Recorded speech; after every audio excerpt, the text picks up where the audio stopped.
శ్రీమాత్రే నమః.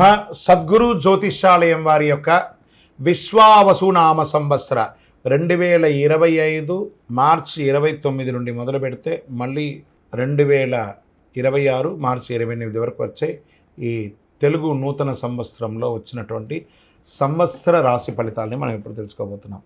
ప్రతి ఒక్కరికి ఏముంటుందంటే, గురుగారు నాకు ఎలా ఉండబోతుంది ఈ సంవత్సరం, నాకు ఆరోగ్యం ఎలా ఉంటుంది, నాకు ఐశ్వర్యం ఎలా ఉంటుంది, నా వ్యాపారం ఎలా ఉంటుంది, నాకు ఉద్యోగం ఎలా ఉంటుంది, నాకు అసలు ఉద్యోగం వస్తుందా రాదా, నాకు వివాహం అవుతుందా అవదా, నాకు సంతానం కలుగుతుందా కలగదా, నా వ్యాపారం అభివృద్ధి అవుతుంది, నేను విదేశాలకి వెళ్తానా వెళ్ళనా, ఎన్నో ప్రశ్నలతో కూడినటువంటి ఆ ప్రశ్నలకు సమాధానమే ఈ గోచార గ్రహస్థితి. కన్యారాశి ఉత్తరా ఫల్గుణి నక్షత్రం 2, 3, 4 పాదములు, హస్తా నక్షత్రం 1, 2 పాదములు, చిత్తా నక్షత్రం 1, 2 పాదాలకు జన్మించిన మీరు కన్యారాశి వారిగా పరిగణించబడుతుంది. ఈ యొక్క విశ్వావసునామ సంవత్సరం మీకు శుభాశుభ ఫలితాలు ఎలా ఉన్నాయి అంటే, ఈ సంవత్సరం చైత్ర శుక్ల పక్షం నందు తిరిగి కార్తీక మార్గ స్థిరముల యందు షష్ఠ శని కావున అనుకూలమైనటువంటి కాలం. చాలా అద్భుతం. కన్యారాశి వారికి పట్టిందల్లా బంగారం. Get ready. తలచిన కార్యాలు చాలా వరకు విజయం, శుభకార్య అనుకూలత, వివాహ, ఉపనయన, గృహప్రవేశ, అన్ని రకాలైనటువంటి యోగం. ఉద్యోగంలో మీరు కోరుకున్న చోట ట్రాన్స్ఫర్స్, ప్రమోషన్స్, ఇంక్రిమెంట్స్, మంచి అవార్డ్స్, రివార్డ్స్ అన్నీ కూడా పొందే ఒక అద్భుతమైనటువంటి సంవత్సరం విశ్వావసునామ సంవత్సరం. కన్యారాశి వారికి నక్కతోక తొక్కినట్టే ఈ సంవత్సరం అని కూడా చెప్పుకోవచ్చు. గురుగారు మీరు చెప్తున్నారు మాకు జరగట్లేదు అంటే, ఇది గోచార ప్రకారం చెప్పాను. మీ వ్యక్తిగత జాతకాన్ని దీంతో కంపేర్ చేసుకొని మాట్లాడకండి. అప్పుడు మీ వ్యక్తిగత జాతకాన్ని తెలుసుకుంటే సంపూర్ణంగా తెలుస్తుంది. మిగిలిన సమయాల్లో సప్తమ శని కావున స్వజన విరోధం, అన్నదమ్ములతో అక్కచెల్లెలతో విరోధం అని కూడా చెప్పచ్చు. గృహ నిర్మాణ ప్రయత్నాలు ఫలిస్తుంది. సప్తమ శని కావున స్వజనం, దీంతో భోజనాల్లో ఆహారంలో కలుషితం వచ్చే అవకాశాలు ఎక్కువ ఉన్నాయి. చాలా వరకు పరిస్థితులు అనుకూలిస్తుంది. గౌరవ మర్యాదలు, కీర్తి ప్రతిష్టలు పెరుగుతాయి.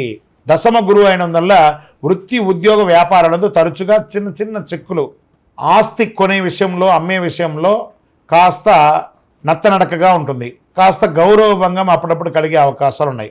సంవత్సర ఆరంభం నుండి వైశాఖ బహుళం వరకు జన్మకేతువు సప్తమ రాహువు అయినందున చిన్న చిన్న వృధా వ్యయం, వైరములు తరచూ వస్తూ ఉంటుంది. ఆరోగ్య లోపం జరిగే అవకాశాలు ఉన్నాయి. పిదప షష్టమ రాహువు వ్యయకేతు ఒకటిచే సకల కార్యములందు జయం. ఇది ఎలాంటి మిశ్రమం, రాహుకేతువులు మిశ్రమంగా చేస్తున్నారు.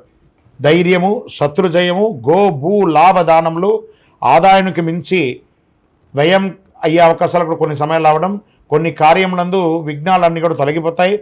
ప్రారంభంలో 2 మాసం ఎందు కార్తీక మార్గశ్రమణ ఎందు కుజానుకూలతచే భూగ్రహ సంపాదన, రియల్ ఎస్టేట్ వారికి, కన్స్ట్రక్షన్ వారికి, కన్స్ట్రక్షన్ మెటీరియల్స్ వారికి ఇది చాలా యోగకరమైనటువంటి కాలం అని కూడా చెప్పవచ్చు. ఇనుము, ఇంధనాలు, ఆయిల్, బెవరేజెస్ ఇవన్నీ కూడా చాలా అద్భుతంగా ఉంటుందని చెప్పచ్చు.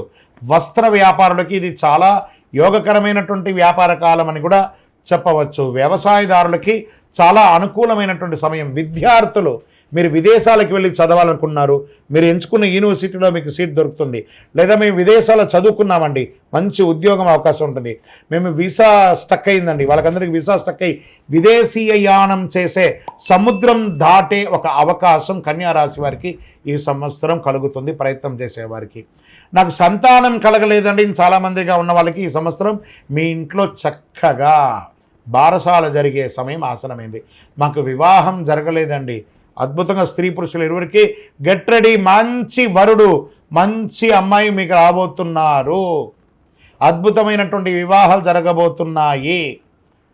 వ్యాపారస్తులకి మీ యొక్క డెట్ స్టాక్ అంతా తొలగిపోయి అద్భుతమైనటువంటి వ్యాపారాలు జరిగే అవకాశాలు మెండుగా ఉన్నాయి. రాజకీయ నాయకులకి నామినేట్ పదవి వచ్చే అవకాశాలని, ప్రత్యేకించి స్పోర్ట్స్ వారికి చాలా యోగకాలంగా ఉంటుంది. ఇండస్ట్రీస్కి మీకోసం ఇండస్ట్రీస్ టూర్, ఇంటర్నేషనల్ టూర్ కూడా మీరు వెళ్ళి వచ్చే అవకాశాలు చాలా మెండుగా ఉన్నాయి. ఐటీ రంగం వారికి, మీడియా రంగం వారికి యోగకాలం అని కూడా చెప్పచ్చు. ఓవరాల్ ఈ విశ్వావసునామ సంవత్సరం జాక్పాట్ ఇయర్గా చెప్పచ్చు. మరి అలా ఉన్నా కూడా చిన్న చిన్న అబ్స్టకల్స్ వస్తున్నాయి కదా రాఘవ. మీరు ఏం చేయాలంటే మీ పరిసర ఈ యొక్క నక్షత్ర ప్రకారంగా కూడా ఎలా ఉందో చూద్దాం. రాశి సంగదా ఉత్తరా పల్గుని వారికి సంవత్సర ప్రారంభం నుండి ఆషాఢ బహుళం వరకు జన్మతారేందు కేతువు, హస్తావారికి వైశాఖ బహుళం నుండి భాద్రపద బహుళం వరకు తిరిగి మాఘ బహుళం నుండి శనివేద కలదు.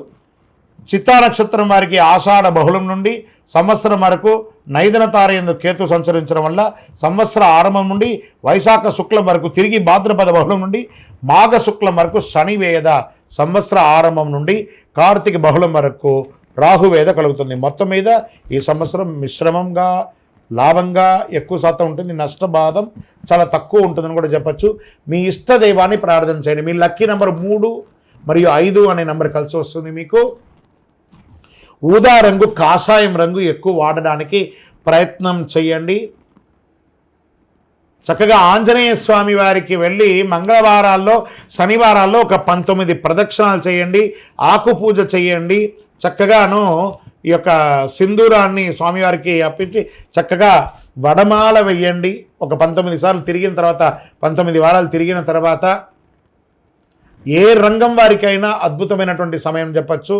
మీ యొక్క ఇష్టదైవం దగ్గర మీ వయస్సు ఎంత ఉందో అన్ని దీపాలను నెలకొకసారి మీ నక్షత్రం రోజు వెలిగించండి.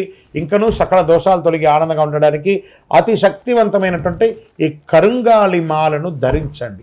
ఆయురారోగ్య ఐశ్వర్య భోగభాగ్యాలతో ఉంటారు. విజయోస్తు.